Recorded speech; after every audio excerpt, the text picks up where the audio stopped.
कैसे हैं आप सभी अच्छे होंगे। आज से मैं अपने चैनल पे एक और न्यू वन लाई हूँ। पसंद आए तो लाइक कमेंट सब्सक्राइब जरूर कीजिएगा। ओके दोस्तों, मैं स्टोरी को स्टार्ट करती हूँ।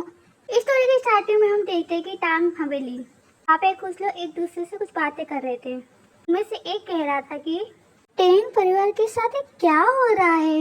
दूसरा कहता है दरवाजे के करीब 1 महीने से बंद है, हाल ही में उस पर चार्म भी क्यों चिपकाया गया है। अब हमें अंदर का सीन दिखा जाए जहाँ कुछ लोग खड़े थे। फिर वो जादूगरनी कहती है, बूढ़ी जैसे दिख रही है ना, वो जादूगरनी है दोस्तों। बोलती है मैंने सुना है कि टांग परिवार के मालिक को अचानक एक गंभीर बीमारी हो गया और कुछ महीने से पहले वो कोमा में चले गए। अनगिनत डॉक्टर की तलाश के बाद भी वो भी कहा था, मतलब कि कई डॉक्टर को लाया गया, इलाज कराया गया, पर कुछ फायदा नहीं हुआ। दूसरा कोई कहता है पहले से ही सांस से बाहर है। हाँ दोस्तों, ये लोग कौन है अभी तक कुछ बताया नहीं गया। जैसे मालूम पड़ेगा मैं आपको बता दूंगी तो लेडीज और वो आदमी कौन है। दूसरा कोई कहता है एक जादूगरनी को हमें बुलाना पड़ा, के अलावा कोई चारा नहीं था। कहने मतलब कि कई डॉक्टर को बुलाए तो भी कुछ नहीं फर्क पड़ा। तब जाके लोग ने सोचा कि कई जादूगरनी को बुलाते हैं चाहते हो भी तो बताता है कि अनुमान लगाओ कि क्या हुआ। फिर जो जादूगरनी को जादू कर रही है, फिर कहते हैं सब लोग वहाँ वास्तव में बाजिंग के एक शुद्ध यौन के साथ एक व्यक्ति वहाँ पहुँचा हुआ जो कि घोष किंग की दुल्हन बनने के लिए नियत था। उसे कहने का मतलब है कि एक ऐसा व्यक्ति जो शुद्ध है के साथ ही पहुँच गया था ना, जो कि घोष किंग की वाइफ बनने के काबिल है और उसका नियत था। तो एक आदमी बोलता है अगर 30 साल का वो 18 साल की उम्र तक शादी नहीं करता है तो घोष लौट नाराज हो जाएंगे और आत्माओं को इकट्ठा करेंगे। तो लेडीज बोलती है घोष ब्राइड ये नहीं हो सकता, क्या उसका परिवार एक युवा मास्टर नहीं है। इसके अलावा वो पहले से ही 23 साल का है। ये कहने का मतलब कि पहली बात वो युवा मास्टर नहीं है और दूसरी बात उसका उम्र 23 साल का है और जबकि उनकी दुल्हन बड़े वो कम से कम 18 साल की होनी चाहिए, ना कि 23 साल की।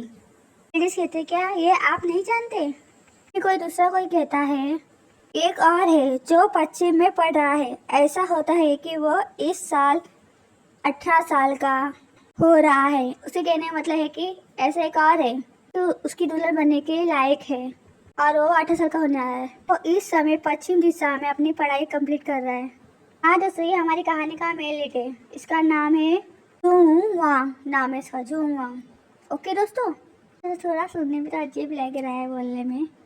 हाँ, मुझे बोलने में तो मुश्किल तो हो रही है, पर क्या करूँ, नाम हो ही है तो मुझे बोलना ही पड़ेगा। मुझे मुश्किल हो रही है तो इतना ध्यान मत दीजिएगा इनके नाम पर। मैं अगर थोड़ा गलत नाम बोल दूँ तो इसका बोलने जम नहीं रहा है।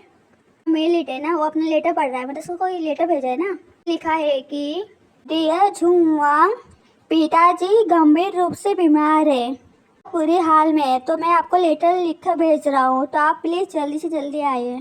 फिर जूंग वांग मन में कहता है ये सिर्फ तो जो वो लोग जिस आदमी के बारे में बात करें वो कोई और नहीं, हमारा जूंग वांग है।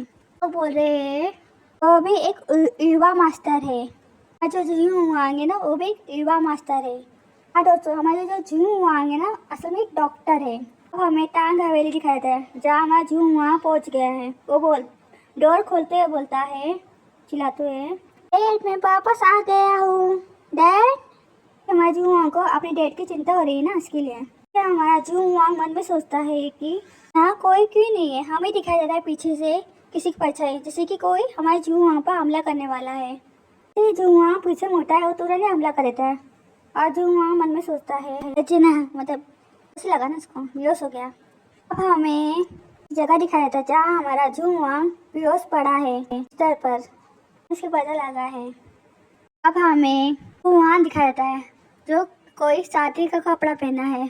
मन में वो सोच रहा है मेरे सर में बहुत दर्द हो रहा है। हमारे जूंग वांग की आंखें खुल जाती है और मन में आगे कहता है यह क्या है, क्या मेरा कोई किडनैप किया है। मन में सोचा वो जूंग वांग। तो आगे बोलता है धिक्कार है, मैं अपनी शरीर को हिला नहीं पा रहा, नहीं सकता, पूरी बॉडी हिला नहीं पा रहा है ना, इसके लिए बोल रहे हैं। इसी हमारा जुआंग अपना थोड़ा चेहरा मोटा है तो सामने एक औरत दिखती है जो पर्दे के पीछे खड़ी है। दोस्तों इसके बारे में अभी कुछ पता नहीं चला है, जैसे पता चलेगा बता दूंगी। जुआंग मन में सोचता है घर पे तो कुछ तो हुआ होगा, यह कौन सी जगह है, ऐसा मन में सोच रहे हैं। तो हमें औरत दिखाई देती है। जुआंग मन में सोचता है कौन है वो अजीब महिला जिसकी आंखें ढकी हुई है। उसकी आंखें ढकी हुई है ना। मेरे घर में कोई एक आदमी आ रहा है, इसको देखते तो झुक के कहती है यू हाइनेस। मैं उसको ग्रीट करते हैं, इससे पता चलता है कि वो इधर का यू हाइनेस है। अब हमें हमारे ये हाइनेस दिखाते हैं। दोस्तों ये हमारी कहानी का एक और मिनट है, हमारी कहानी का फर्स्ट मिनट है। ये क्यों आगे वो हमारी कहानी का सेकंड मिनट है। हाइनेस ने अपना मास्क पहना है, वो बोलते हैं वो लेडीज से स्टेप डाउन। ये हाइनेस जुआंग के करीब जाता है, सामने खड़ा होता है। उदय जुआंग मन में सोचता है वो क्या है। औरत बोलती है हाँ। फिर ये हाइनेस जुआंग को देखते हुए बोलते हैं जुआंग मेरी वाइफ। ये सुनने के बाद हमारे जुआंग के पूरा चेहरा उड़ जाता है। बोलता है अरे ये क्या हो रहा है, तो समझ ही नहीं आ रहा है वो मुझे वाइफ क्यों कह रहा है। ऐसा लगा झटका ही मिल गया ये सुनकर कि वो आदमी उसको अपनी वाइफ बोल रहा है। इसे सुन के बेचारे का तो उड़ जाता है। बोलता है माफ करे, कुछ समझ ही नहीं आ रहा ना इसके लिए। फिर ये हाइने जुआंग के करीब आते हैं और साइड में बैठते हैं और उसको बोलते हैं जुआंग को मौलिक राज करता और सभी जीवित चीजों के साथ दुर्व्यवहार जीवन फिर शुरू करने के लिए आपको मेरी पत्नी बनने के लिए। जो आगे बोलते हैं अब हम शादीशुदा है, धाप में मंगनी लाल धागा को बांधा और हमारा खून को जुड़ा कि हम एक हो गए, अब हम शादीशुदा है। ये सुनने के बाद तो बेचारे के होश ही हो जाते हैं। शादी कर लिया है, बेचारे को तो ये सब पता ही नहीं है और उसको समझ ही नहीं रहा वो कह रहा है उसके साथ। ये हाइनेस जुआंग के जो सर पे जो चीन है ना उसको टच करते कोई कहता है स्वर नष्ट हो गए, पृथ्वी फट गई, पहाड़ ध्वस्त हो गए और बाढ़ आ गए। फिर आगे कहते हैं मजबूत चट्टान और रोड मजबूत भावनाओं के आसानी से नहीं टूटती है। जुआंग के जो चेन है ना सर पे वो अचानक से चमकने लगते हैं। जुआंग के मन में चल रहा है अरे ये हो क्या रहा है, ये क्या बोल रहा है, मुझे कुछ समझ ही नहीं आ रहा है। अब हमें हमारे यह हाइनेस का शक्ल दिखाया जाता है जिन्होंने अपना मास्क हटा दिया और बोलते हैं मैं शपथ से रस्म अदा किए हैं। उसके कहने मतलब कि मैंने शपथ खाता हूँ कि सच्ची हमने रस्म अदा की है, पूरे की है।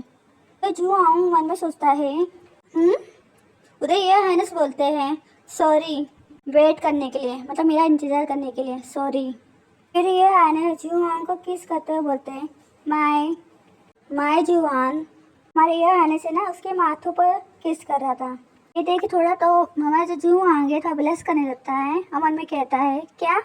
देन ये आने से हमारी ना बड़े प्यार से उसको किस कर रहे उसके माथे पर नच के लिए, वो हैरान है।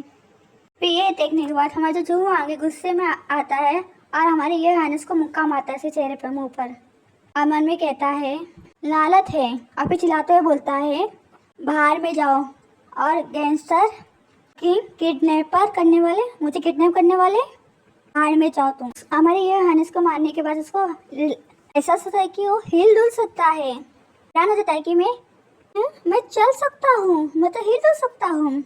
पहले हिल नहीं पाया था, अब बोलता है कि मैं आप हिल डुल सकता हूँ। फिर जब वो हमारे ये हानिस को देखता है तब वो डर जाता है। तो हमें हमारा ये हानिस दिखाता है जिनके नाक से खून निकल रहा है। जब हमारा जुआंग उनको देखता है तो बहुत डर लगता है और बोलता है माँ इतना डराना क्यों है। ये सच्ची में बहुत डराने लग रहे हैं ये आने से समय। ये आने से बोलते हैं एक राजा जिसे कभी किसी ने हाथ नहीं उठाया है, खाने को डराने लग रहा है ना, वो डर रहा है पूरा। फिर हमारा जुआंग एकदम ही डर जाता है बेचारे का, तो हालत ही खराब रहता है। ऐसा लग रहा है कि मैं बचूंगा नहीं, मैं तो गया काम से। अब बोलता है इंतजार तुम क्या कर रहे हो। उसकी हालत खराब हो रही ना, उसकी गुस्से में दिख रहा था, डराने लग रहा था ना, इसके लिए। अब हमें पहले इसका बाहर का सीन दिखाता है। हमारे जुआंग को रखा गया है उस जगह का बाहर का। हमारा जुआंग जोर से चिल्लाते हुए कहता है एक सज्जन जो अपना हाथ तो हिलाते हैं पर अपना मुंह नहीं। बेचारे की तो हालत खराब हो गई। ओके दोस्तों अच्छे अच्छे देख नहीं सकते, पसंद आता लाइक कमेंट सब्सक्राइब जरूर कीजिएगा। मिलते हैं नेक्स्ट वीडियो में। So much attend, bye bye, see you.